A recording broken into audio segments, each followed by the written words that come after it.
Itu awalnya hobi, terus kebutuhan pribadi. Kebutuhan pribadi sendiri, misalnya dulu itu waktu saya tinggal di Jerman, itu kan butuh kaos kaki tebal, butuh jaket, butuh shawl. Nah itu saya rajut sendiri untuk anak-anak, untuk keluarga, biar hemat. Karena handmade di sana itu kan mahal ya. Terus kalau pakai buatan sendiri itu ada prestis, ini buatan sendiri, anak-anak juga senang. Nah dari situ saya mulai senang kerajinan, tidak hanya rajut, knitting, tatting, wire wrapping.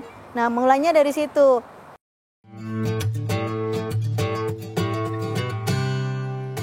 Sebagai seorang penulis, juga guru privat bahasa Inggris dan Jerman, Darmailawati atau yang akrab disapa Mila, sering merasa jenuh dengan aktivitas yang padat dan melelahkan.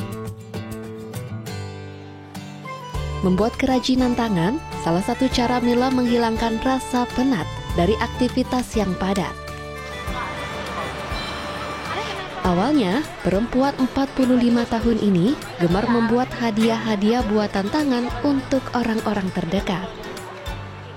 Namun kemudian ketika banyak orang menyukai karyanya, Mila menjadikan keterampilannya ini sebagai peluang usaha, sehingga bisa memenuhi kebutuhan keluarga dan pendidikan anak-anaknya. Keterampilannya menyimpul benang ternyata menghasilkan berbagai kerajinan tangan yang cantik, seperti tas, sweater, sepatu, dan kerajinan lainnya yang bernilai jual. Mila mulai menekuni kerajinan tangan sejak tahun 2019. COVID-19 yang menyerang perempuan survivor kanker ini pada tahun 2020 justru menjadi kesempatannya produktif membuat banyak kerajinan. Nah saya pernah dirawat di ruang COVID, isolasi COVID di Murni Teguh selama 10 hari. Nah 10 hari bayangkan itu kita nggak boleh dikunjungi, nggak boleh lihat siapa-siapa. Nah itu satu-satunya buat saya itu bisa bertahan, buat saya positive thinking itu ketika saya merajut atau ketika saya wire wrapping, buat kerajinan lainnya. Nah itu yang buat saya bisa bertahan di ruang isolasi waktu itu COVID. Di sela kesibukannya menulis dan membuat pesanan kerajinan, ibu 3 anak ini kerap mendedikasikan diri dan waktunya untuk melatih masyarakat terampil membuat kerajinan. Orang-orang yang belajar ini berasal dari berbagai latar belakang dan berbagai motivasi, mulai dari mahasiswa hingga para profesional yang bekerja di kantor. Anissa Rizky, pengajar di salah satu lembaga swasta di Medan, adalah salah seorang profesional yang mengikuti kelas kerajinan gratis dari Mila. Dia mengaku mendapatkan banyak pengalaman selama pelatihan. Meski baru pertama kali belajar membuat kerajinan tangan, kesabaran dan arahan Mila membuatnya mudah menyelesaikan produk kerajinan ini.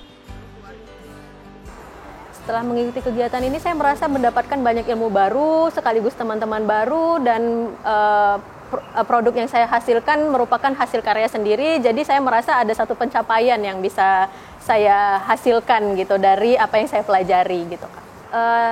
Menurut saya Ibu Mila mengajari peserta didiknya itu dengan sabar, dan saya dengan teman-teman tadi setelah mengikuti beberapa kali arahan dari Ibu Mila, kita berhasil membentuk satu rajutan yang baru seperti itu.